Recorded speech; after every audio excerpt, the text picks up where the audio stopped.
Eu fico muito feliz em contar com você, acompanhando os meus vídeos e aprendendo juntos. Até porque você deve ter a sua religião católico, evangélico ou qualquer uma outra religião, e se você me segue, isso significa que você é uma pessoa que busca a liberdade. Até porque podemos dizer, não condenando nenhuma religião, mas com exemplos bem próximos da gente. Voltando apenas 426 anos, para sermos precisos, 16 de fevereiro de 1600, quando o homem chamado Giordano Bruno, ele foi levado a uma fogueira para ser queimado publicamente. E quem era este homem? Ele era filósofo, teólogo e era também cosmólogo. E, além disso, ele era um monge dominicano. Só porque ele falava contra algumas coisas da igreja, ele foi levado publicamente à fogueira para ser queimado como herege. Eu não estou aqui para acusar a Igreja Católica, porque os protestantes também, em outra oportunidade, eu falo para vocês de como eles fizeram também matando os seus adversários. Não é só católico que queimava as pessoas nas fogueiras, tá? Não é só a Santa Inquisição que queimou pessoas nas fogueiras. Eu estou falando que bem recente aconteceu isso, 16 de fevereiro de 1600. Você pode pesquisar aí, só você entrar aí na sua barra de pesquisa e colocar Giordano Bruno, que você vai ver que este homem foi vítima de ser mártir, né, por causa da liberdade de expressão. Então eu sou grato a isso por você estar sendo livre, por você estar tendo possibilidade de me ouvir. E saiba que, em primeiro lugar, eu não sou pastor de igreja nenhuma, não vivo de evangelho, tenho os meus próprios meios de vida, sempre tive. E se eu estou aqui para nós nos edificarmos juntos, é porque eu dediquei toda a minha vida buscando conhecimento da palavra de Deus. E como eu prometi, hoje estamos para falar de um assunto, mas muito omitido. Não é que ele seja polêmico. Eu gravei um vídeo, o vídeo anterior a esse, falando do primeiro paraíso lá no Éden. E prometi gravar do último paraíso, que seria muito superior, muito mais excelente do que o primeiro. E a verdade é essa. Eu estou apenas fazendo umas citações para que você busque, você que tem vontade de crescer no conhecimento e também na graça de Deus, em primeiro lugar, você precisa se respeitar. Você precisa se respeitar como pessoa, como indivíduo e como ser que é a imagem e semelhança do Deus Todo-Poderoso, do Deus que tem toda a inteligência. E como Paulo diz aos Coríntios, nós temos a mente de Cristo, e a mente de Cristo não está presa a nenhum pensamento externo, a nenhuma filosofia externa, a nenhuma crença externa, ainda que você pertença a um movimento que diz que é dono da verdade é Deus que enviou o seu Filho Jesus ao mundo. Portanto, o que a Bíblia diz sobre o paraíso futuro? É de comum, é consensual de todos os segmentos cristãos que na restauração, lá em Apocalipse capítulo 21 e 22, que diz da criação do novo céu e da nova terra, todos veem lá que a nova Jerusalém desce dos céus e Deus desce para habitar com os homens. Só que existe uma coisa, se você lê o texto, eu não gosto de citar versículos, porque eu indico você ler a Bíblia. Leia Apocalipse 21 e 22. Lá você vai ver que um novo céu e uma nova terra é criada, que desce uma cidade dos céus que é a noiva, a esposa do Cordeiro. E depois que ela desce, ali é apresentado a nova terra e é apresentado às nações, que viverão à luz dessa nova cidade celeste. E mesmo apresentando um novo céu e uma nova terra, todos os segmentos cristãos dizem que a igreja habitará o novo céu e a nova terra. Há uma contradição, há várias contradições nessas afirmações. Primeiro, a igreja de Jesus ela é um corpo espiritual, ela recebe corpo glorificado. Como Jesus disse àqueles que o interrogaram quando lemos os evangelhos sobre a ressurreição, ele diz que na ressurreição todos seremos como os anjos de Deus. E se não basta isso, Paulo, quando falava aos Filipenses, capítulo 3, versos 20 e 21, ele disse: mas a nossa cidade está nos céus, de onde também esperamos o Senhor Jesus Cristo, que transformará o nosso corpo abatido para ser conforme o corpo glorioso, ou o seu corpo glorioso. O que nós vimos em toda a doutrina cristã é que a Igreja de Jesus, eu não estou falando aqui de uma denominação, estou falando da Igreja que Jesus veio chamar e lhe seguiu por fé. Essa Igreja que ele escolheu, ela terá um corpo glorioso semelhante ao seu. Paulo fala de corpo celeste, de corpo terrestre, mas você vai seguir comigo e vai aprender essas coisas se ainda não sabe. Se sabe, você faz a ligação. A igreja terá corpo glorioso e celeste. A criação é de novo céu e de nova terra. Não é de uma criação junta. Embora, diz o texto lá na visão, João diz que a cidade descia dos céus, e alguns dizem que ela pairou sobre a terra. Outros dizem que ela desceu do centro da terra e que ela é um astro que ilumina toda a terra, Nova Jerusalém. A terra, o paraíso de Deus, terá o reflexo de luz dessa cidade. Agora é o seguinte, estes cristãos, estes salvos, estes que formam a igreja, eles vão reinar com Cristo eternamente. Querido, não existe reino se não há súdito.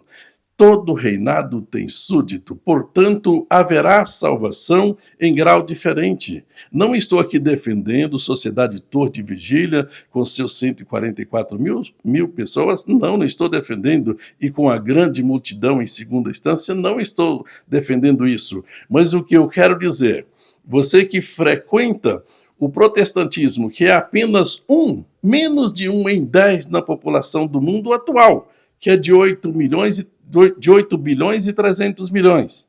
Imagina se todos os protestantes forem salvos e todos os outros forem condenados ao inferno eterno, ao lago de fogo que está lá em Apocalipse.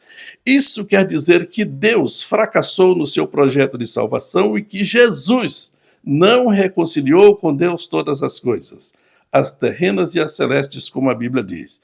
Então é importante atentarmos para esse fato. No paraíso, as coisas serão excelentes, a igreja estará com Cristo e ela reinará em corpo glorioso. Quando em Apocalipse capítulo 22 a gente lê que as nações trarão a Jerusalém a sua glória e que também diante do trono de Deus nasce o rio da vida, e de um e de outro lado do rio está a árvore da vida, que dá o seu fruto de mês em mês, e que as folhas é para a saúde das nações. Agora os teólogos, aí sim, para não aceitarem que haverá salvação além da igreja, eles fazem um malabarismo para explicar que este não é que alguém vai adoecer, mas é para conservar a saúde. Mas aí já seria muito. Se o corpo é glorificado, semelhança do corpo de Cristo, há necessidade de conservar a saúde. Portanto, há outros que dizem, como Ebert, um autor muito importante que escreve na editora Vida, ele escreve Apocalipse, o drama dos séculos, da editora Vida, Herbert Lukier. Ele cita lá no comentário do capítulo 21 de Apocalipse que muitos eruditos dizem que o novo céus é para que os glorificados, que a igreja glorificada habita, e que a nova terra seria para os mártires da grande tribulação, aqueles que apareceram com palmas diante do trono. Então, mesmo assim, concordando em parte, não há uma concordância real e lógica para que no novo paraíso habite pessoas e que haja salvação depois da morte, ou para aqueles que nunca ouviram falar do Evangelho de Jesus. Mesmo que, fazendo uma pesquisa rápida, você conclua que já existiu pelo menos 120 bilhões de pessoas que já passaram pela face da Terra.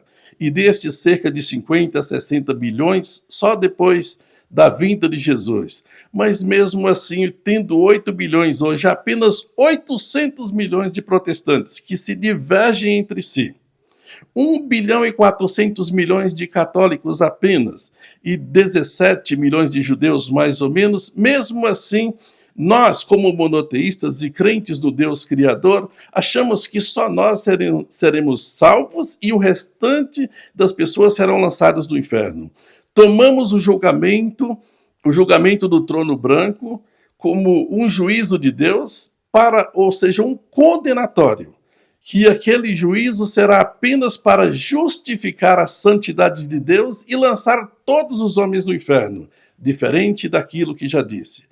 A Bíblia não diz isso.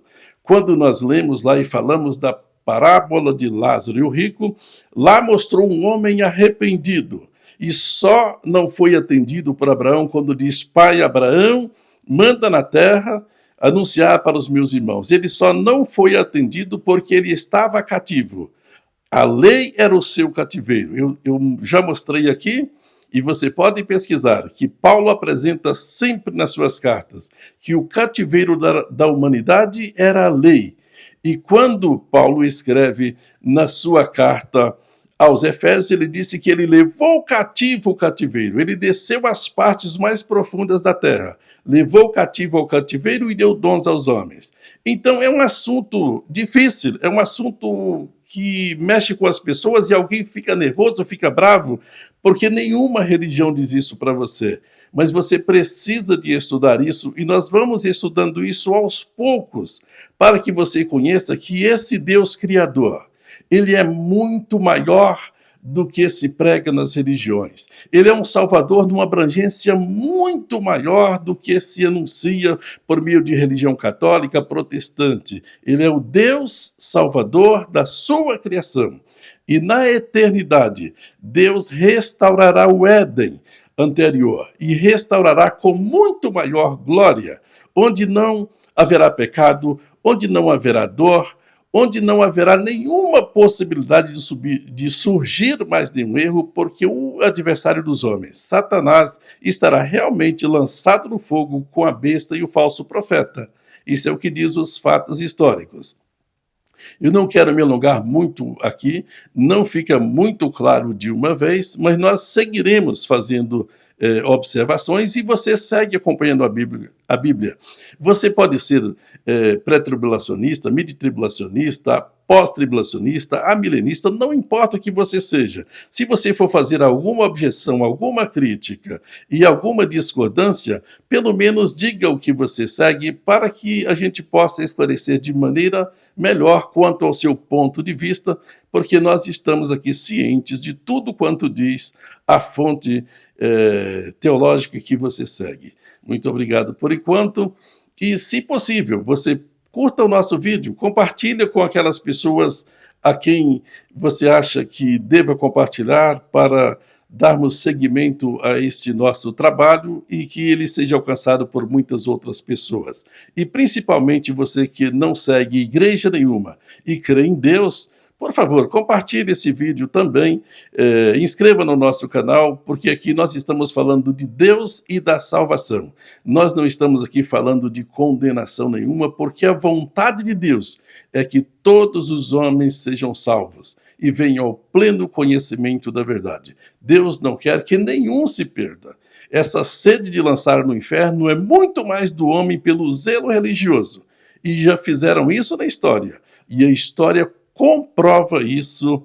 Eu não preciso nem de estar citando muito. Eu citei apenas um exemplo hoje, e se você pesquisar, você vai ver como a religião faz a pessoa ser revoltada contra aquilo, se alguém fala alguma coisa que bate contra aquilo que ele crê, que ele defende. Mas graças a Deus, a humanidade tem evoluído, a sociedade tem evoluído, porque se fosse pela religião, nós estaríamos calados, teríamos que aceitar tudo ou então sermos mortos a qualquer momento. Graças a Deus, pelo menos disso, estamos livres no momento, pelo menos aqui no Brasil.